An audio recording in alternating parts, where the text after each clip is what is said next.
تقریر کرنے کے لیے دعوت سخن دے رہا ہوں حافظ عدنان رضا برکاتی متعالی مدرسہ اہل سنت و غسل بڑی والی مسجد، وہ آئیں اور اپنے انداز میں تقریر سے ہم سامعین کے قلوب کو منور و زندہ فرمائیں کہ آنے سے پہلے اتنا ہی کہوں گا، بلبل کو پھول، پھول کو خوشبو پسند ہے، بلبل کو پھول، پھول کو خوشبو پسند ہے، میری پسند یہ ہے کہ مجھے تو پسند ہے۔ السلام علیکم ورحمۃ اللہ تعالی وبرکاتہ۔ الحمدللہ رب العالمین والصلاة والسلام علی سید المرسلین، اما بعد فاعوذ باللہ من الشیطان الرجیم، بسم اللہ الرحمن الرحیم، قل ان کنتم تحبون اللہ فاتبعونی یحببکم اللہ، صدق اللہ العظیم وصدق رسولہ النبی الامین المتین المعین الکریم، ونحن على ذلك لمن الشاہدین والشاکرین والحمد للہ رب العالمین۔ آئیے حضرات، سب سے پہلے اللہ انعامدار مدینے کے تاجدار احمد مرتبہ محمد مصطفیٰ صلی اللہ تعالیٰ علیہ وسلم کی بارگاہ ذکر بنانے درود پاک کا نظارہ پیش کرنے پڑے بابا ذکر اللہ صلی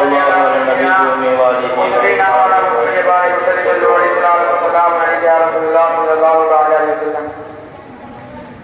حضرات، ابھی کی محمد سے وفا تو نے تو ہم تیرے ہیں، کی محمد سے وفا تو نے تو ہم تیرے ہیں، یہ جہاں چیز ہے کیا لوگوں قلم تیرے ہیں،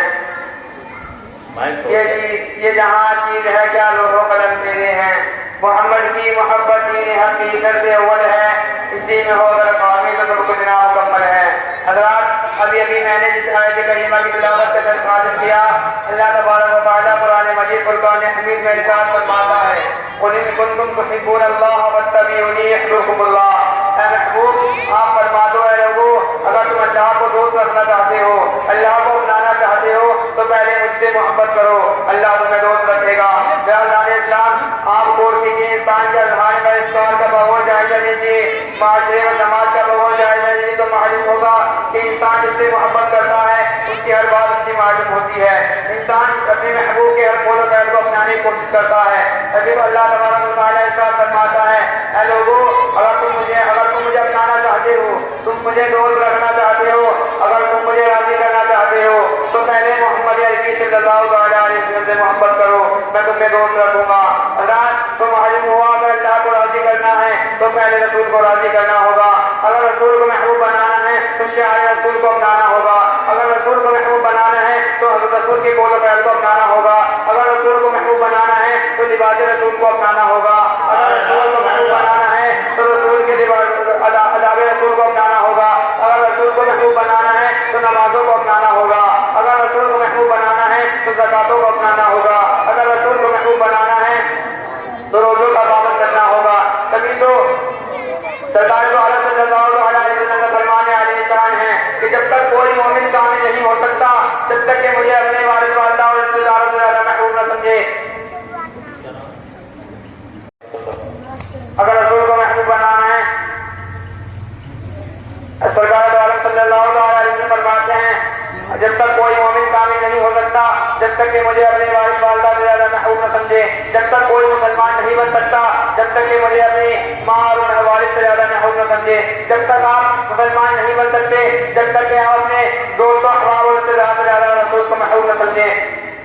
اور جب تک آپ مومن کامل نہیں بن سکتے جب تک کہ اپنے آپ جان و مال اور عزت و آبرو سے زیادہ رسول سے محبوب نہ سمجھیں۔ ہاں، آپ اس وقت مومن کامل بن سکتے ہیں جبکہ محبت رسول اپنی اولاد کی محبت کا غالب آ جائے، محبت رسول دہن و دولت کی محبت کا غالب آ جائے، محبت رسول ہر چھوٹی بڑی چیز پر غالب آ جائے، اور محبت رسول اپنے والد والدہ کی محبت پر غالب آ جائے۔ تبھی تو سرکار دو عالم صلی اللہ علیہ وسلم فرماتے ہیں،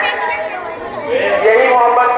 واقعی میں محبت خدا ہے، ہم نہیں بلکہ قرآن کہتا ہے، فاتبعونی یحببکم اللہ۔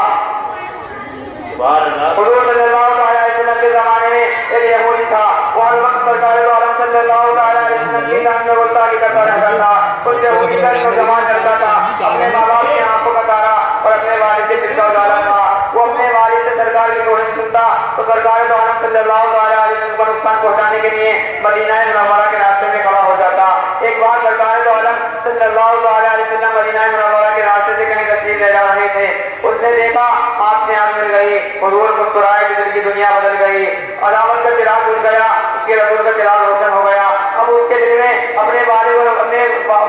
اور رسول کی محبت کے درمیان جنگ شروع ہو گئی۔ اب اسے بغیر دیدار مصطفیٰ کی طرح چین نہ آتا، بغیر مصطفیٰ کے اسے ذرا نیند نہ آتی۔ اب آخر اس کے دل میں محمد رسول غالب آئی۔ جب وہ گھر میں اکیلا ہوتا، سرکار کی یاد آتی تو مسجد نبوی کے پاس جا کر کسی کچھ بہانہ بنا کر ٹہلنے لگتا۔ ایک بار دیدار کر لینے کے بعد گھر بیماروں کی طرح واپس آیا، اس طرح اس کے رسول میں بیمار پڑ گیا۔ اس کے باپ نے بہت علاج کرایا مگر کچھ فائدہ نہ ہوا،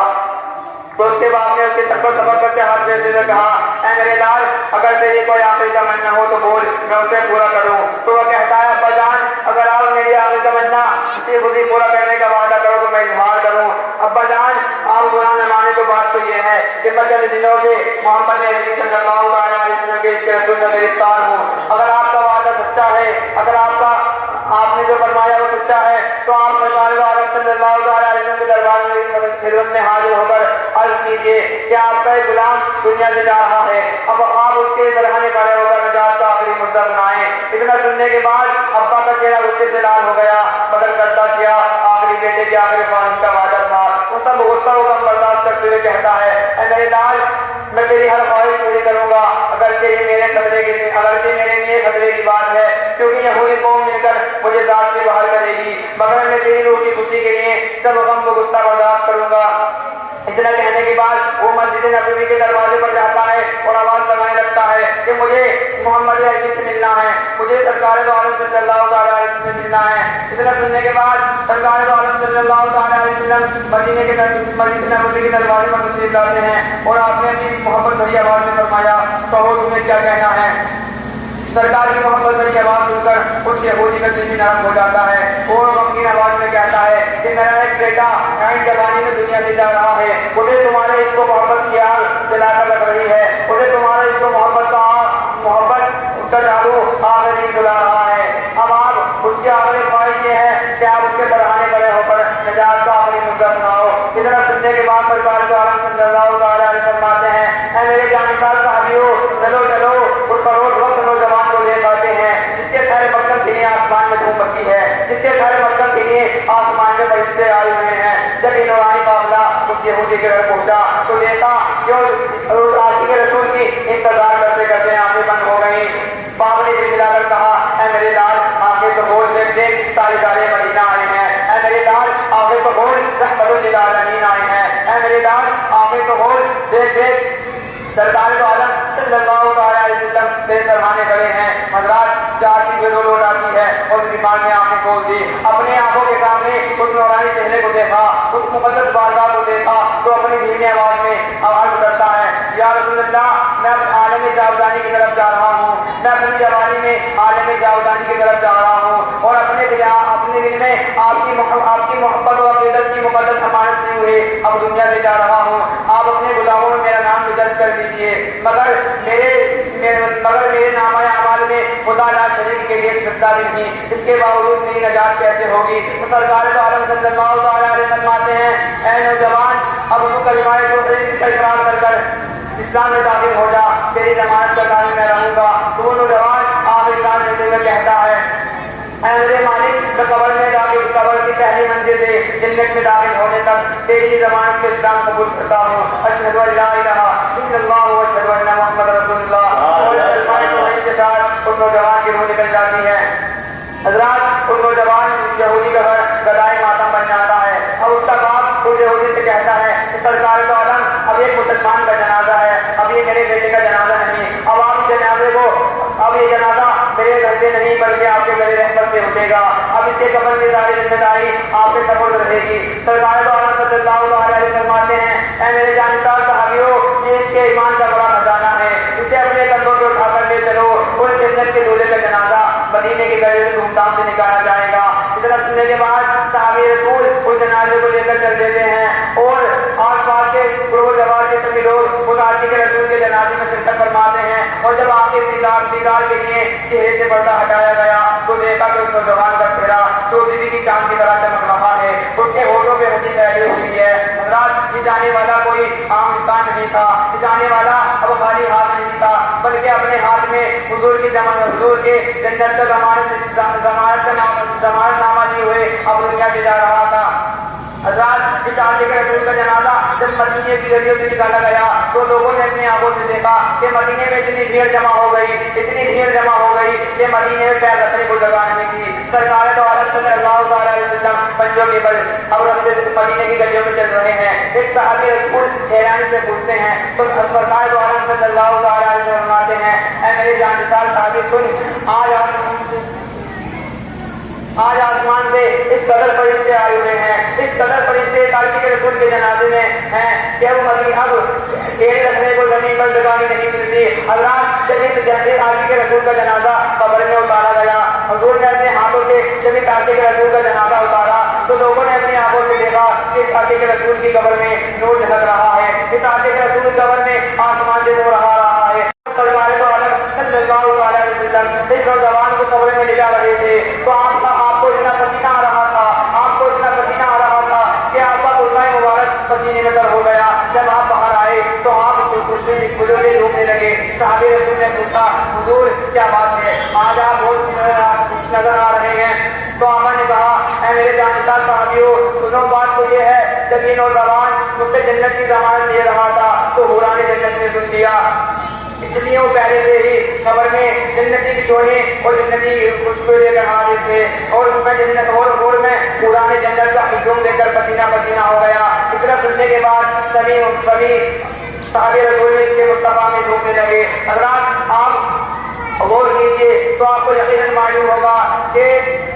ہر نماز سے افضل محمد رسول ہے، ہر عبادت سے افضل محمد رسول ہے، تمام روزوں سے افضل محمد رسول ہے، تمام مالک و بنی عبادت سے محمد رسول افضل ہے، اور تمام سجدوں سے افضل محمد رسول ہے، اپنی جان و مال سے بڑھ کر محمد رسول ہے۔